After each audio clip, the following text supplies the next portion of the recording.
muestra la magnitud del esfuerzo que se ha hecho. Yo pienso que en realidad pocos países han hecho un esfuerzo de construcción de instituciones tan sumamente grande, tan pensado. Y en eso yo pienso que pues, aprovechemos que está aquí Manuel para reconocer la magnitud de ese esfuerzo de construcción institucional que se muestra en los textos de Pablo y de Ernesto.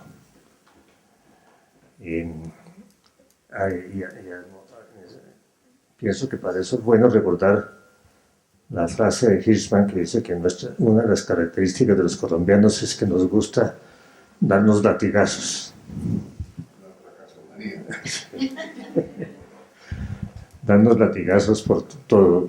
Eso puede tener alguna fuente en la religión en que nos educamos.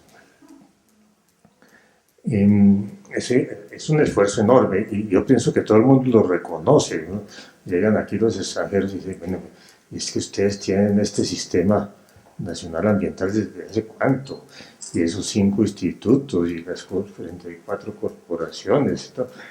O sea, se ha armado y tanto Pablo como Ernesto, como Manuel, como Cecilia son responsables de que eso se haya armado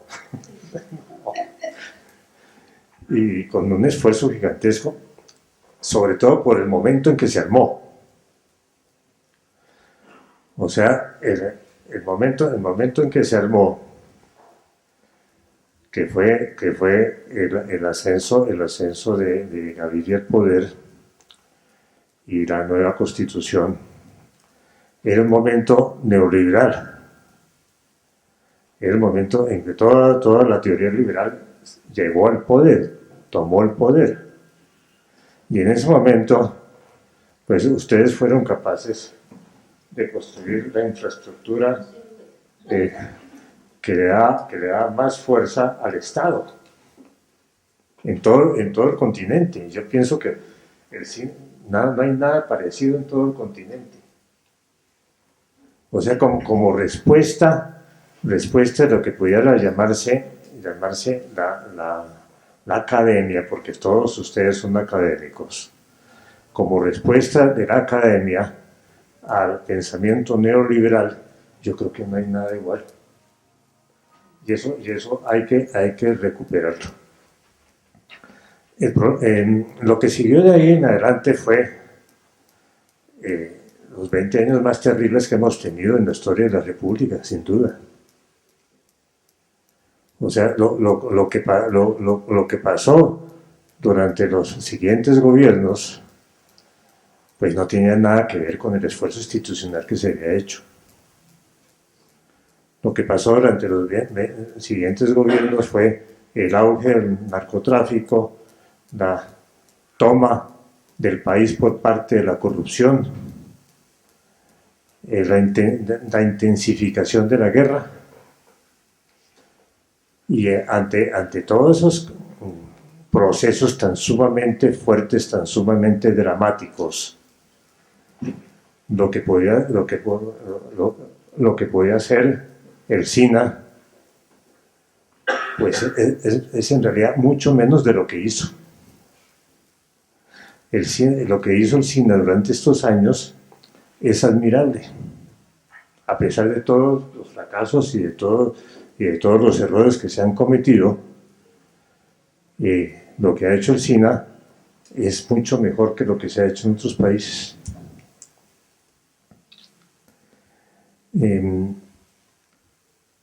Sin embargo, naturalmente, pues ese SINA que surge del imaginario de ustedes ha tenido naturalmente deterioros. Y esos deterioros surgen yo creo que de 2 tipos de enfrentamientos ideológicos que todavía no se han resuelto. Uno, el enfrentamiento ideológico entre el desarrollo y la conservación. Es un enfrentamiento que continúa en todo el mundo, que es el que ha llevado a que el ambiente se considere como algo marginal o simplemente como algo que tiene que ver únicamente con lo que no es humano y con lo que no es social. Y que inclusive en los países más ricos, eso no se ha resuelto. Y eso es el fantasma que sigue evitando que se lleguen a conclusiones como las necesarias en el cambio climático. El otro enfrentamiento que yo pienso que es importante y que ha seguido y que ha tenido efectos durante todo este proceso es el enfrentamiento entre lo individual y lo institucional, que es también una discusión ideológica que no se ha resuelto, que ha tenido muchas facetas, y que cuando uno observa procesos como los que han pasado en las corporaciones regionales de desarrollo, uno se da cuenta de la importancia de tener en cuenta tanto lo individual como lo institucional.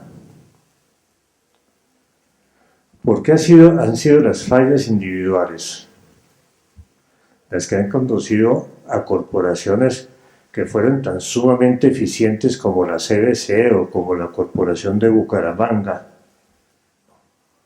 a que llegaron momentos en que se convirtieron simplemente en antros de corrupción?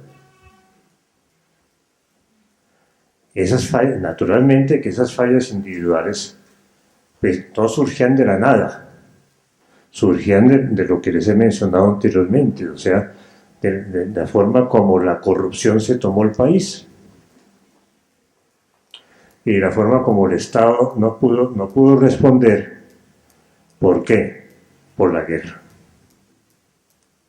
y por las enormes cantidades de dinero ilegal que empezaron a llegar con el auge del narcotráfico. Todo esto está relacionado. Es que nosotros como ambientalistas no podemos olvidar en qué contexto se ha trabajado.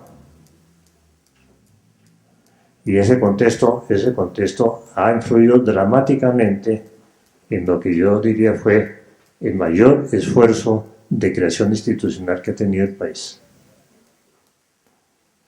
Que sobrevive. Y ese es un aspecto que vale la pena investigar. ¿Por qué no se destruyó el SINA en estos 20 años en que se destruyeron tantas cosas? Y yo pienso que una de las respuestas está en la forma como fue diseñado el SINA. Y lo dije en alguna reunión en donde estaban todos los directores de las corporaciones.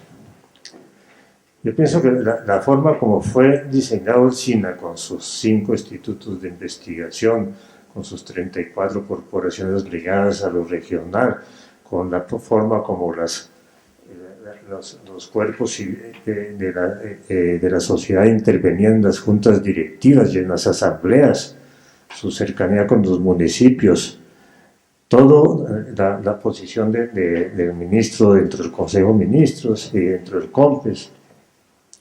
Todo esto fue diseñado en una forma tan delicada. Manuel nos ha dicho que eso se diseñó en el Congreso, yo no creo. Yo creo que eso lo diseñaste tú. Y en una forma tan delicada y tan compleja, yo pienso, ahí meto la palabra que más me gusta a mí mencionar, en una forma tan compleja que fue imposible que la destruyeran. Y que todavía sigue en sus aspectos más importantes y que se puede en cualquier momento recobrar. Y yo pienso que en los textos de Ernesto y de Pablo están las formas posibles de recobrar el sistema.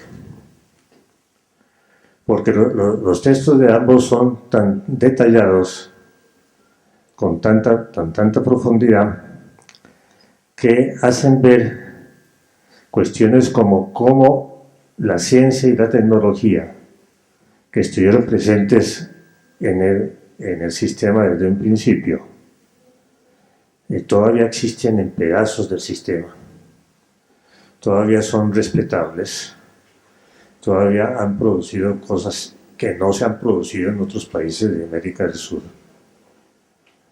Y todavía esas formas de inferencia de la comunidad dentro del sistema todavía existen, aun cuando han sido cooptadas a veces por lo peor de la realidad colombiana. Entonces, pienso yo que del libro, quien lo estudia a profundidad, puede llegar primero a un orgullo colombiano. Tenemos que revivir algunos orgullos colombianos que se nos han olvidado y que quedan escondidos debajo de la podredumbre. Pero revivir un orgullo colombiano. Y segundo, a encontrar para los siguientes años, que esperamos que sean mejores, porque peores no pueden ser,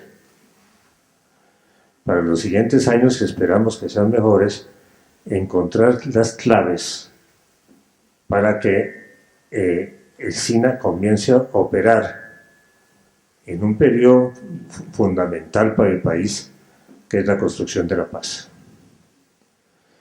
Y es que yo pienso que lo ambiental cada vez más se ve de importancia dentro del proceso de construcción de la paz. Y se ha visto además lo ambiental como un factor importante dentro de los procesos de destrucción de la nación. Es que lo ambiental tiene sus aspectos buenos y sus aspectos malos. Es neutro. Lo ambiental es la estructura ecológica de la nación. Y esa estructura ecológica, naturalmente, no puede definirse como buena o como mala, porque al definirla, la deformamos. Y eso es lo que ha pasado cuando hemos imaginado un país riquísimo en recursos naturales que no sabemos por qué está tan pobre. Esa deformación que viene desde el pensamiento económico, desde el pensamiento político, de la estructura ecológica, es lo que hay que revivir y es lo que hay que hacer presente. Y yo pienso que el SINA tiene las herramientas ya para hacerlo presente. O sea que no es que estemos viviendo en el país de más fácil manejo, estamos viviendo en uno de los países de más difícil manejo, por razones físicas, por razones biológicas, por razones climáticas. Y el SINA ha demostrado que lo podría manejar en un contexto diferente, en un contexto que esperamos que sea proporcionado por la construcción de la paz. Eso es lo que les podría decir. Muchas gracias.